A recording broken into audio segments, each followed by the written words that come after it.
Hi, everyone. Welcome to Let's Talk About Skills, baby. I am your host, Kelly Ryan Bailey. Each week, I chat with inspiring visionaries about the skills that make them successful, how they developed those skills, and their innovative approaches to improving skills-based hiring and learning around the world. Come learn what skills help you live your best life. This week, we're joined by Diane Flynn. Diane, thank you so much for joining us. Great to be here.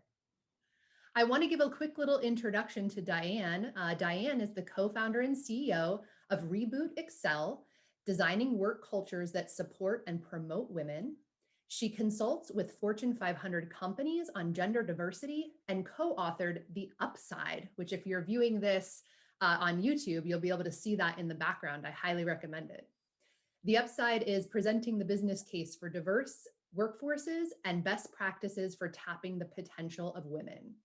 She facilitates, workshops on professional presence and impact and coaches leaders on maximizing results and finding personal fulfillment. Diane previously served as Chief Marketing Officer of GSV Labs, a marketing executive at Electronic Arts, and an associate consultant at the Boston Consulting Group. She has spoken on diversity, ageism, and the future of work at venues including South by Southwest, Stanford GSB, and the Modern Elder Academy. She earned a BA in economics from Stanford and an MBA from Harvard. That is wonderful to hear, Diane. Thank you so much again for joining us. Thank you for having me. Always fun. Well, what I would love to do is just jump in to hear, just for everyone out there listening, Diane and I met, actually, I want to say it must have been about 2016. So about 4 years ago, I actually went to a Reboot Accel event in New York City that Diane was hosting. And this particular event was just to help women who had stepped out of the workforce, like brush up on some of their technical skills. And I had not really stepped out of the workforce. I was just very interested in networking with other women. But I will tell you that I learned, I still tell people, and I have passed this on from that day, Diane, I learned how to back up pictures on my phone, which as a working mother is so important because I had actually lost pictures. I have 3 children, lost 1 year of pictures. I'm like really sad to say this, of my oldest. And from now on, it's been backed up in 3 separate places. And that is thanks to that event because I had no idea how to do that. Excellent. It's an important skill to learn. It really is. But before we jump into Reboot, which I'm so excited to dive into, I'd love for you to share a little bit about your journey. I know you shared it with the group that day, so I know about it, but I would love for our guests to also hear as well. Sure. So back then, which seems like an eternity ago, I started Reboot about 6 years ago now. And it was the direct outcome of me returning to work after a 16-year pause. So you read some things I've done throughout my life, but in the middle of all that, I had 16 years where I raised 3 children. And during that time, did a lot of volunteer work, served on some boards, and did work over at Stanford Hospital. So I felt like I kept a little bit of a foot in the game, but I didn't get that nice fat paycheck. and yet I was able to resume to the workplace at GSV Labs. And when I did that, so many women in my community who I'd worked with on the parent board at school or different areas have said to me, I would love to do what you just did, but I don't know how to do it. I'm not current with today's technologies. I am not connected with a professional network. I know a lot of parents at school, but I lost track of my professional network. And I have no confidence. Who would hire me? And I just kept hearing those over and over. I'm not current, I'm not connected, I'm not confident.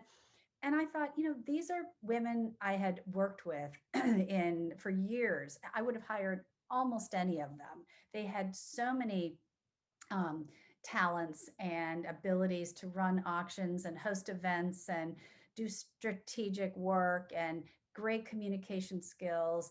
And it it started to bother me that here we are, this was back in, 5 years ago, at full employment, and everybody's desperately searching for accomplished talent. And right under our nose is all this accomplished talent that wants back in, but Yeah. somehow they're not connecting because they don't have the confidence and skill set and they don't know how to find them. And so that was the genesis of Reboot. It started as a little program within the company I was working at. We had Mhm. a beautiful training center. And I just went to my boss and said, can we run this little program for women returning to work? And he Yeah. loved the idea. Fast forward, so we did a lot of different workshops like the one you attended. Yes. At one point, we were in 7 different cities because I kept getting calls from people. We were had a lucky break. The Today Show flew out and featured our Wow. class on the Today Show, and so after that, we got calls from all over the country That saying, is "Wow, so cool. we need Reboot in Chicago and Yes. Atlanta and Texas and New York." And so at that point, we thought, hey, why not? This Right? sounds like a good idea. Let's listen to our demand. And so we did do some courses in New York at that point, Mhm. which I'm glad you could attend. The evolution, though, has been exactly what you said, Kelly. We started by offering these classes for especially for women returning to work. But what we found was people who had never paused their career needed these types of tools and skills every bit as much as Mhm. people who had been out of the workforce. Mhm. So we kept expanding what we teach. And we added a workshop on negotiations because we learned that women don't negotiate. And when Mhm. you look at what's happening to women in the workplace, and Mhm. I would direct you to McKinsey's 2020 Women in the Workplace Oh, yeah, uh, I love that report. Yeah. study. It is, I think it's some of the best and most current. And I hate to report that 1 in 4 women in the workplace right now are seriously thinking of downshifting or exiting Oh, because because of what's going on. Completely. absolutely.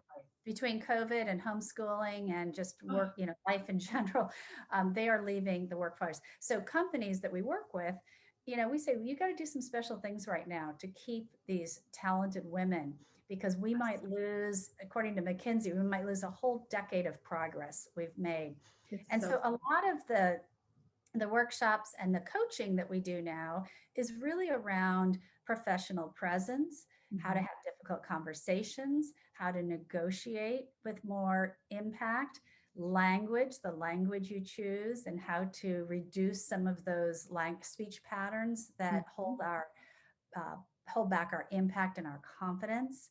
We have a workshop around how to be a multiplier, how to really bring out the best in people. Yeah. And we go through ways we show up as inadvertent or accidental diminishers. This is based on Liz Wiseman's body of work. Mhm. We do a course around growth mindset, which is based on Carol Dweck's work at Yeah. Stanford on how your mindset can really impact how you how much you're willing to take risks, how well you receive feedback, Mhm. how you take feedback and use it as an opportunity to grow as opposed to crumble, which many of us do. So anyway, we expanded all these classes and then found that there's a huge market of companies that are interested in supporting their workplace. And so we do a lot of women's leadership programs with companies. And then finally, when this all the social unrest came about this summer, uh, I really started to think through what am I doing for people of color? What am I doing for this larger agenda of underrepresented groups? Mhm. And in the book I wrote with my business partner, Patty White, the one you mentioned, the one that's right behind me here, Yep. The Upside, we talk about 5 levers that work and 5 things you need to think about to support and advance women in your workplace. And when we sat down and we looked at each of those, whether it's having visible role models, having formal networks like employee resource groups, having mentorship or coaching, addressing unconscious bias, those types of things, we realized those are all the exact same things that someone of color needs, Yes. someone who's LGBTQ, anyone who's underrepresented, whose voice is an only or a lonely in the room, needs these things. And so it was very easy to say, let's bring our expertise to a broader market, and let's specifically find other underrepresented groups who struggle with this. And so I brought on a partner who does this kind of training. We now do inclusive leadership training Oh, for wow. companies, for executive teams, Yep. helping them address unconscious bias and giving them the words to have courageous conversations in the Mhm. workplace around race, gender, sexual orientation, age, whatever the biases might be. And so that's been the evolution of our work. We still have weekly workshops for women returning to work because Mhm. we love that segment. But I'd say the bulk of our work right now is working with companies, trying to uh, recruit and advance women and other underrepresented groups, knowing that the end result is going to be stronger business performance when every voice shows up, when the teams are diverse, and when people feel included. That is so true. And wait, as you're describing this too, Diane, I will say that it's funny that you said when you noticed that people who didn't step out were also having the same struggles, because you basically defined the reason why I came to that workshop back, 4 years ago, because I was feeling not confident. I had a network, but I felt like all of a sudden, and I don't know what it was, right? Everyone has these moments in their life where they just sort of like dip down, and that was my moment. But what I noticed, like even for me personally, trying to work through that, was that I saw the same thing you just described, that this applies to every person. And I really love that you've taken, especially your personal experience, like you've gone through that, you've taken that moment to really focus on your family and on caregiving. And then you saw that, and I see that with women all the time as well, mothers that I, interact with in the school environments and all the things, right? But there are plenty of other, like I know plenty of men that also have made the choice to be the stay-at-home parent. Mhm. And I see this exact same things of confidence and self-esteem being an issue when it's their turn to go back. So this is not like a one-sided piece whatsoever. I love that you sort of taken this view, because it's true. Anyone who has gone through a major life change, like that shakes your your feelings, and it changes it. That's right. I'd say in our reboot programs, about a quarter of the individuals coming to us have gone through a major life transition. Usually it's a divorce, it could be a widow, it could be, they've been treating it with a elderly parent, whatever it is, their life has changed and now they need to or want to go back to work. And this what you're describing around confidence is often called the imposter syndrome. I think we all feel it. I see you vigorously nodding. Yes. Every time I say that word, people just really resonate. I resonate for sure. And men do too. However, women tend to, and there's an interesting study, I'm sure many of the listeners have heard it, but they looked at who applies to jobs. And they found that a man will apply for a job if he meets roughly 60% of the criteria expected. Right. Women will not apply in general if they don't tick off every single box. And so we always encourage our women, don't worry about meeting every criteria. I know I've written job descriptions. I don't think anyone exists who can meet all No. those criteria. So if you feel like you would excel at that and they want 5 years of experience and you have 2 or 3, but you could be great, put your application in. And I have seen over and over that people are landing these jobs because they're putting themselves out there. And that and using your network.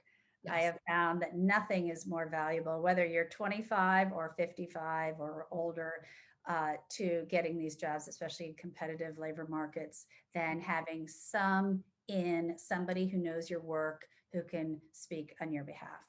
It's so true. And I wonder too, like now that you mentioned networks, because there is a lot of talk happening at this like diversity and equity lens, right? That it can be harder to build a network the more vulnerable of, portion of the population that you are. Are you finding that as you've expanded your work beyond like women that have stepped out of the workforce? Absolutely. When you describe vulnerable, can you go a little deeper? Well, I mean, maybe groups that are, in terms of the workforce, I'm sure that I'm using the wrong words, so please correct me. But typically, we tend to say things like disadvantage, but essentially just anyone who's underrepresented, like you described in the workforce. Yes, and they sometimes they have networks that aren't as meaningful. I mean, when you look at let's just take women and people of color in the workplace, they typically don't have access to nearly as many informal networks, or formal, but informal for sure, as men. And I'm married to a golfer. I cannot Right. tell you how Oh, many deals he has done through his golf buddies. They yes. go away and they just come up Yep. with deals. That is an example of an informal network. Sometimes it's around sports, sometimes it's around hunting or drinking, going Right. out for wings and beer or whatever it is. What happens at these, golf junkets or out for, drinks is you hear things, you get the underbelly of the organization, you hear about opportunities. Did you know you should apply? There's all this encouragement. If you are what we see and read in the Mhm. research is that if you are a working mother and you don't golf or don't have time for some of these things or perhaps don't drink, um, or just need to get home at 5 Yeah. or 6 or whenever the workday ends because you've got children there. I was in this boat for sure. You're missing out on a lot of that inside knowledge and opportunities. And Mhm. so some of the things we do when we work with companies is, first of all, employee resource source groups, often referred to as ERGs, are Yep. becoming more and more common. They are lifelines for many employees. We just Completely. did focus groups for a global organization, and we did them by affinity group, and some were Blacks and Hispanics and women and millennials and moms, and we did different groups. Those ERGs were where they felt the most comfortable. That is where they brought their whole selves to work. Mm. Many of them even said, I wouldn't be at this company without that ERG. Wow. And so we really um, drive hard with our clients about the value of those, if they're run properly, which and they can be tremendous tools for product development. You, Yes. you want to see how moms feel about your product? Go to the mom ERG. Yep. Show them your marketing copy, show them your images, let them try it out. Lots of companies are using their ERGs Mm. for marketing and product development related. So they're not, you know, sessions to sit around and complain and gripe. They are really sessions to embolden people, to give people a majority experience, many of whom never feel it throughout their day. They are the onlys or the lonelies in a lot of meetings. Mhm. And all of a sudden, they can show up in a space that is safe, where they can express their full self. And so that is a critical piece to creating more inclusive environments. The other place I would mention when we talk about informal networks is mentorship. You know, Yes. when you talk to men, and again, we did this with these focus groups, most men have mentors. They might be very informal. They might meet for 5 minutes. They might meet once a month. It's not necessarily a regular thing, but those mentoring moments, they talk about, where do you want to go in your career? What do you need to do to get there? Who has the power in the room? Hey, I got this board meeting coming up. Why don't you come join us? I mean, they're invited to be in the room. Yep. A lot of women we've seen and people of color uh, don't have those opportunities. Mhm. There aren't as many people like them. A lot of mentoring comes about through affinity bias. So, hey, we went to the same college. Let me mentor you. Yes. Or we both belong to the same, parents at the same school. Let me mentor you. So if you don't have those natural affinities with your work, with your colleagues, Right. you may not be on their radar to be mentored. Mhm. So, a lot of times when we work with executive teams, many of which are all male or male dominant, we ask, who are you mentoring? What do they look like? Do they look like you? Might you choose 5 women or people of color or anyone who's different to mentors, to specifically mentor? John Donahoe, who now runs Nike, has always talked about this. He challenges his executive team to go mentor 5 women, each person 5 women. You know, Mhm. he's very conscious of creating an inclusive leadership style, and that is one thing that he does. So there are ways to get around the fact that there aren't natural networking opportunities. I would say one last one is visible role models. We talk Mhm. to a lot of women in companies at junior roles who look up at the organization and they say, it's all white men. They clearly don't value somebody like me. I see myself here for another year or two, and then I'm going to move on to a company that values me. So Mhm. some of these companies have, since this has been pointed out, have very consciously not lowered the bar, but found talented women and people of color to put in the senior roles. And it has been a seismic shift in how women more junior in the organization and people of color feel about their opportunities. Yeah. Here is an interesting one for you because I was just thinking about this as you described it. I'm going to use myself as an example, but I happen to be a senior leader at the organization that I work for full time. There's not many. So I'm going to be honest. There's two. So, I get asked by younger women in the organization all the time, like, hey, I'd love to have a conversation with you. I wonder how often this comes up, which is why I wanted to ask, because of course I have 3 children at home. I work my butt off all the time just to have the success that I have internally, let alone all the external things that I'm working on. I still carve out time, even if that means taking time away from my children who are a little older now, I will say that, but because I know how important it is, because I've lived through that. But when you talk to these, again, I'm going to use women of any, color. So like just women as an example, where the pull is like, we have, not that I'm saying, and I want to be clear, not that every man doesn't have responsibilities at home. It's just that there is something. Well, I think we can say that out loud now because of what you just described with that There McKinsey is report. research Yeah. that says women do 3 to 1 the Yeah. home tasks. Yeah. So it's out there. Yeah, it's out there. So if we have the majority of the lift there, we're trying to do all this stuff. Do you come across women who are at a higher level and a leader in their organization that would love to be mentoring these younger women, but like to navigate when you're trying to work so hard over here, and then carve out time for this? Like how? It's hard. And what you are describing is often referred to as the minority tax. And we often hear it called the black tax. I'll give you an example. My partner, Dr. Alex White, is African American. She is an adjunct faculty member at Ole Miss. Mhm. And she does all kinds of inclusive leadership training, including for gender awareness.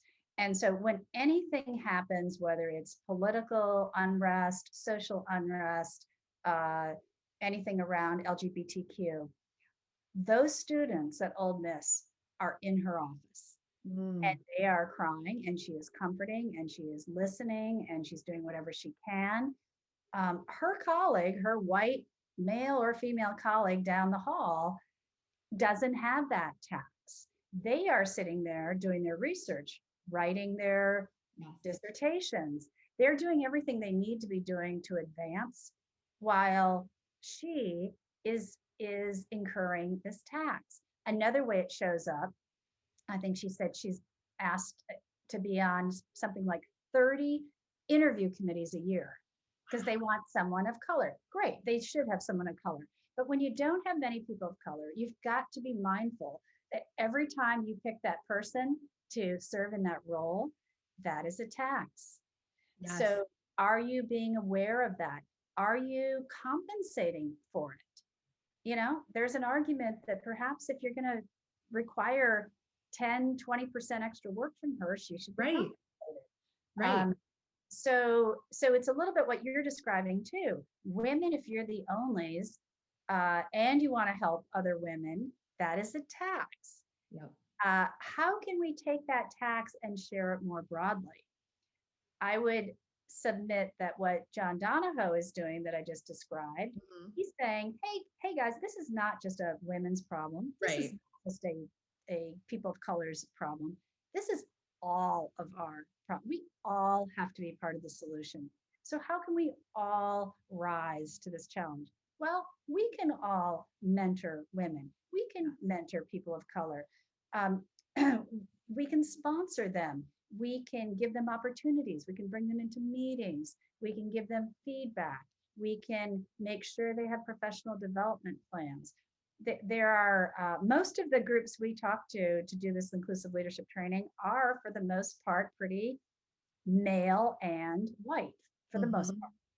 But they have recognized they bring us in because they know they have to do the work. They are in the leadership roles and they have to message it and they have to model it. And that is how it's going to transmit throughout the organization.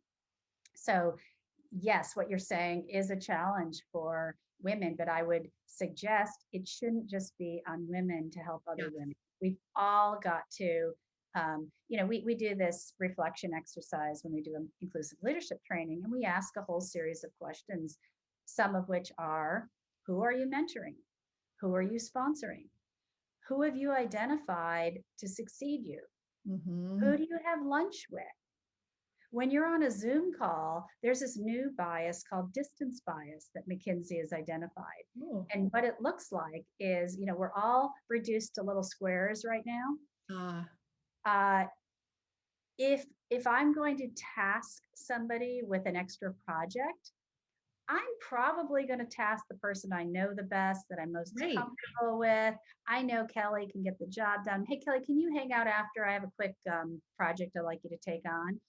I may not take on the person I would have run into at the water cooler or in the lunch line and thought, hey, maybe this is somebody that I can help. So we have to even be mindful on Zoom of what kind of biases are showing up. Yeah. And are we doing things to, help all boats rise? It's so true. And you think about like now, I mean, I talk with working mothers, especially in this time, a lot. I'm on a board of something called Mother's Monday movement in particular.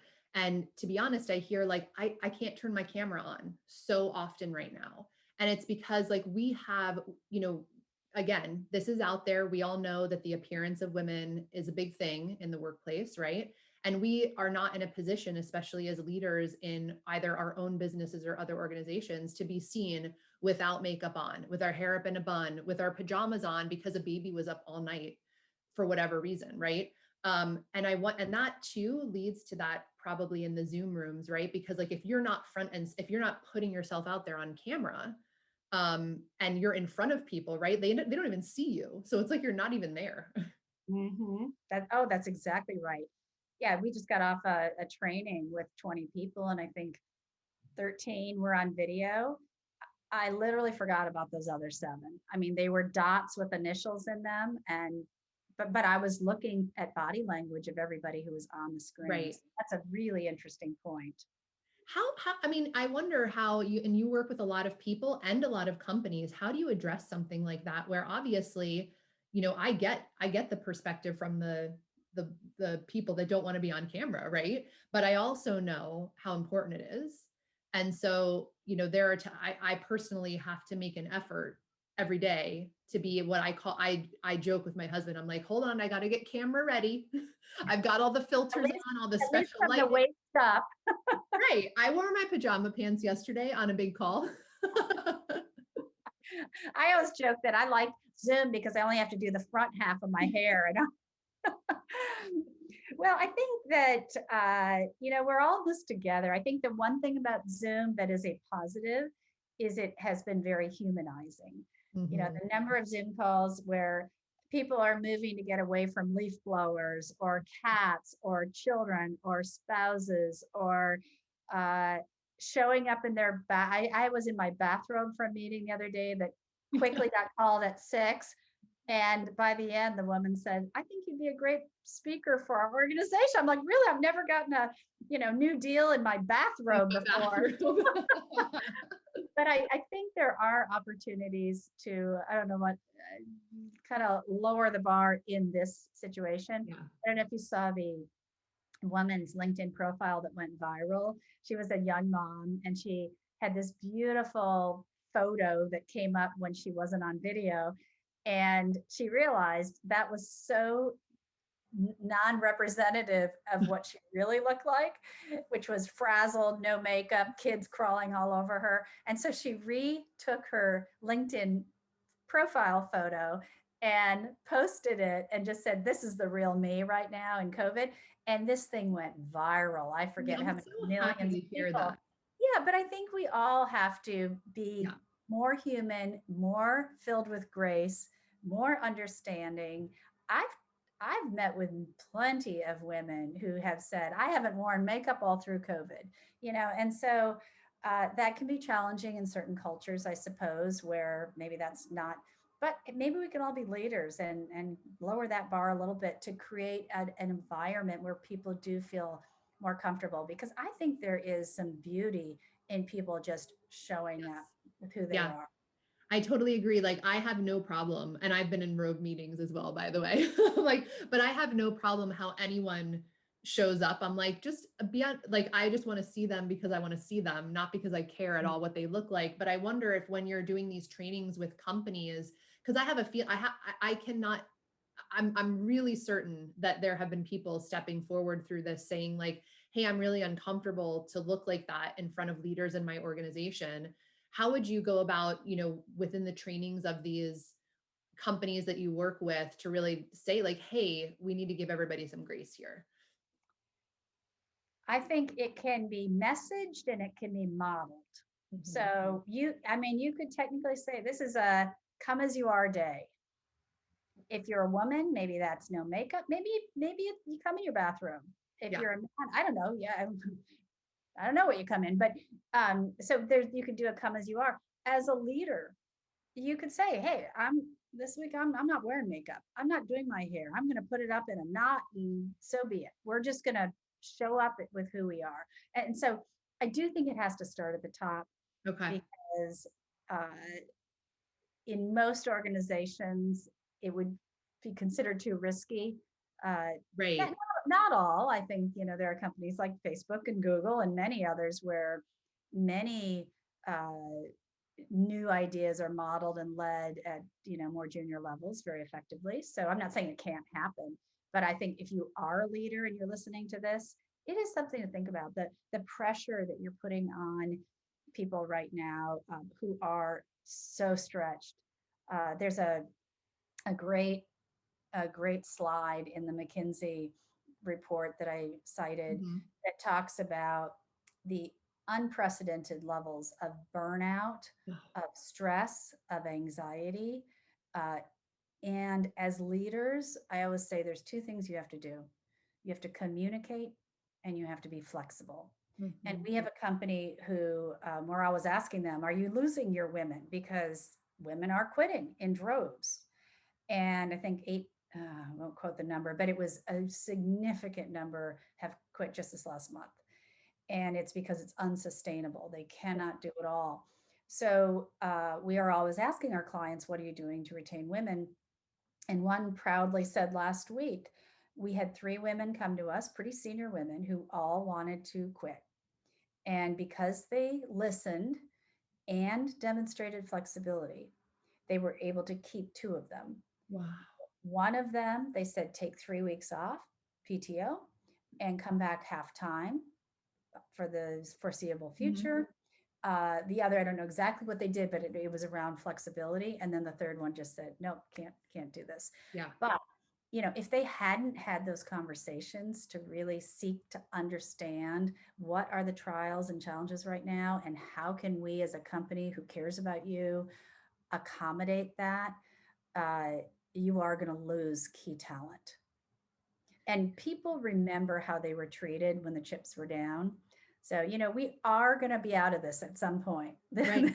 This too shall pass. I have to remind myself that I daily. know. And when it does pass, you're going to remember, how did my company treat me when we were going through these really challenging days? Because these are challenging days. They truly are. And I think you've inspired me now. I'm gonna have to do a podcast, like a robe podcast one day. We're just going to go for it because it's totally fine. Yeah, I think it's more than fine. I think it's, in some ways, I think we all subscribe to what the media tells us how we need to show up. And I think that's contributing to these feelings of burnout and anxiety. Yeah, completely. So I know you mentioned when I was reading through your bio, you've also done a lot of talks on ageism. We've now been talking a little bit about sort of like gender diversity. I wonder now, like taking this question into ageism, because I'm guessing that the majority these, and maybe this may have been in your case too, if you had raised children, right? In the whole scheme of things, you were slightly maybe older than if you had stepped out for that time. I wonder how that you're seeing that sort of be represented in a workplace as one other issue, especially I would say from both angles, right? People and also from the companies. Yeah, it's hard. I'll speak first from the job candidate, because we have a lot of women in their 40s, 50s, 60s, beyond, who want back in. Yeah. And the problem is they have this huge gap on their resume, and they show up and they may not look like the 28-year-old hiring manager. Uh, and there is a bias. I've heard it in my own household, like, Mom, old people can't do technology. And so I try to defy that myth by being really technically savvy and watching a lot of YouTube videos on how to do that. But that is why we teach a class on growth mindset and being a lifelong learner. Because whether you're in your 20s or your 60s, every job today requires constant learning on the job. You're using new software and new tools and new ideas all the time. So being a lifelong learner is key, and saying I can do it. Also finding the right culture. We had one company call us and say, well, we really want your women. We think they'd be great, but can they work with young people next to a ping pong table? Well, sometimes I remind them, most of them have teenage children and have a lot of, I had a poker game going on, a safe, distant poker game in my backyard last night with my 19-year-old son. I'm actually comfortable and really like being around young people, but it is a bias that some people have. Sometimes it's not going to be the right fit.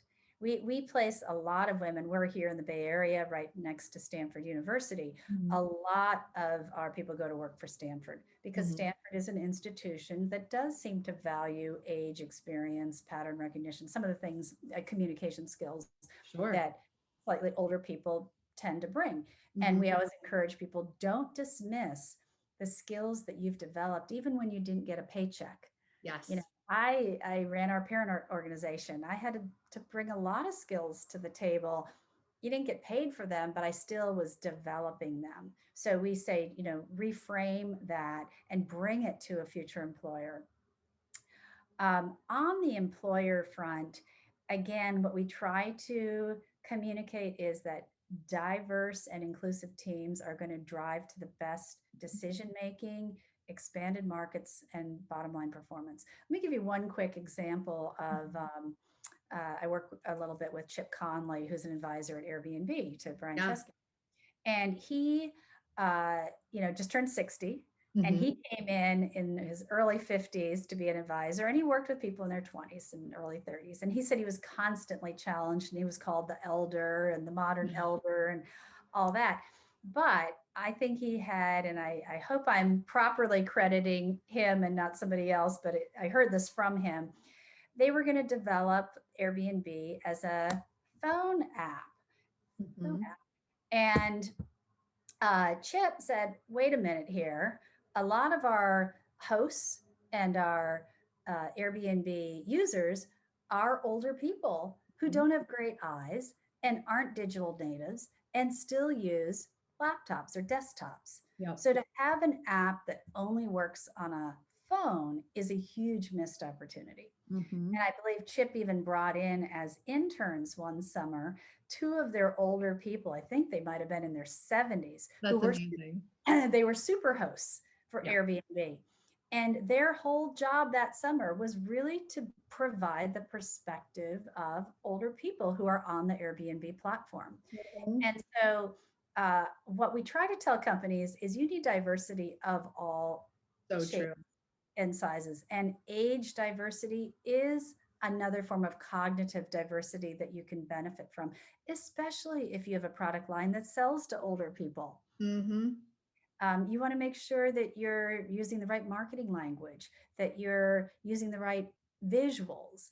Right. Um, and so a lot of the progressive companies now are developing something called reverse internships, Love where it. they pair an older person with a younger person, often thought of as digital IQ or digital quotient with emotional quotient. It's so And funny you said that. I was thinking yeah, it. yeah. And so the older person might learn a lot about social media and technology and things maybe they weren't as familiar with throughout their life. And the younger person will learn a lot about gravitas and presence and pattern recognition and judgment and all Mhm. the mistakes that we older people have made and learned from. Um, and so those kinds of mentoring relationships are really valuable, and more companies are starting to implement those. Exactly. And I feel like, I mean, I'm sure that there is a break at when this happens, but I know for me, I was on the cusp of like technology really wasn't a thing until I was in college, so like I grew up without technology and you have to develop very different skills in your life, how to communicate, all of the things that you're doing. And obviously we have to transition that as we start to get older. But I've kind of like straddled that where I have a little bit of both, but you notice that it just, again, generally speaking, the younger people that are growing up with full technology, they tend to not be as great of communicators as someone who maybe did not grow up with technology, which is it's kind of interesting to me. And maybe going back to that lifelong learning piece, it's something that those reverse internships can really tackle. Well, and interesting communication skills. I have 3 kids in their 20s, and their default is Slack, text, email. Yep. It's written and it's quick and it's often not even, grammatically correct, which as a former copy editor kind of kills me. But that's how they communicate. And I think there's some real benefits to that. It's efficient, it's effective. But I also think there's times when picking up the phone or meeting face to face is a much more effective way. If you're delivering some really challenging news, or if you are trying to sell or be persuasive, or if you just want to read that person's body language, you know, there are, and so I think the combination of learning from each other, when is the right time to pick up the phone or Right. grab coffee, and when is the right time to be more efficient. So I learned so much from them, and I like to believe they learned from me. And that to me is the intergenerational potluck that we need to keep promoting. I completely agree. I really love, Diane, how you've, again, what I learned as Reboot Excel when I, first met you many years ago, how you've really transitioned that to sort of, especially as the world is changing. I love this new direction, or maybe like extra that you've added in. And, I really appreciate you coming on here today. I think, we're getting close to the end of our time. So I'd love to leave you with the last couple minutes. I know it's a fairly open-ended, but is there any last sort of parting words, if you will, that you'd like to leave with our audience? You mentioned how we've kind of keep pivoting and expanding and changing our lens, and I think the little bit I'd like to leave you with, and I hope I pronounce it correctly. It's a Japanese concept, and it's called I've ikigai, heard of that. Yes. Ikigai, I believe, um, ikigai, and it's simply 4 concentric circles. And each circle, so one is your talents or your gifts, what you bring to the world. The second is your passions, what you care about. The third is what the world needs. And the fourth is what the world will pay for. So, assuming you're looking for your career where you want a paycheck, I would argue that the closer you can get to that intersecting point of those 4 things, the more joy and fulfillment you will find in life. And I do think you will be more effective because you are bringing all your passions and skills to the table in a way that people need and consume them. And so when I keep expanding what we're doing, I'm always very conscious of that. You know, what am I good at? What do I care about? What does the world needs? When George Floyd was killed this summer, it hit me. It should have hit me much sooner, but it hit me then that I need to be doing more for a broader group of people than just women. I need Mhm. to find all underrepresented people and help them with the same tools that I'm using for women. So that piece. And then, you know, I do want to make this my living. So where will people put their money? And right now, companies are putting money behind diversity and They inclusion are. and training and consulting and ERG formation and women's leadership workshops and all of that. And so I'm very mindful of how can I continue to work toward that small, you know, overlapping chunk in the ikigai Yeah. circles. I'm making a note of it right now because I absolutely love these parting words, and I'll make sure that when we publish this, that we include maybe just an Art. article about that, or a photo of that, or some graphic of sorts. Because I agree, I think it is so important, that passion piece, when you can bring that into what you're. I feel like that professional and personal right now. That's probably one of my most favorite things that have happened from COVID is we are now recognizing that they're not separate. It's really just overlapped and together and all intertwined as part of our life and our journey. And so why not make the most of it and be happy? Absolutely. I do a lot of coaching of mainly women, and I use that diagram quite a bit because many people are searching for fulfillment. And Yes. I always say if your core non-negotiable values don't align with your work, your day-to-day work, you will never find true joy and happiness. And so we always start with a values exercise. Do you know your values? What are your values? Is it flexibility? Is it financial security? Is it collaboration? Is it having an impact on the world? What are those values that are non-negotiable? And then how can we map them to that those four circles? And I think it's a really valuable construct for getting closer to sparking joy. I wholeheartedly agree, Diane. So, Diane, for our audience, if I'm feeling like if there's people that are looking for coaching, if there's companies that are looking to retain you for services and helping them with their culture, and anyone else who's interested in maybe taking some courses, or of course your book, which again I highly, highly recommend, can they find that all at rebootaccel.com? They sure can. We have Perfect. Perfect. everything is on there, and you're welcome to give them my email address if they have specific questions or opportunities or comments. I'm always interested in hearing those as well. Oh, well, thank you. That's so sweet. And for anyone, I think you're I had you down as most active on LinkedIn, if I remember correctly. Yes, that would be my social media platform of choice. Yes. Okay. So if anyone wants to go and follow Diane as well, that would be the place on LinkedIn. Of course, rebootaccel.com. And I think they're available on every social platform as well. So again, Diane, thank you so much for joining us today. It has been such a pleasure to continue to see sort of this new transition for you, and how much this is truly impacting so many people. Thank you for having me, Kelly. Really nice to spend time together. Thank you. And thank you all for listening in to Let's Talk About Skills, Baby. You can find us on YouTube, Spotify, iTunes, and of course you can find me at Kelly Ryan Bailey on all the socials. Although yes, I am with Diane on LinkedIn being my most favorite of all the platforms. Well, hope you all have a wonderful day and see you next time.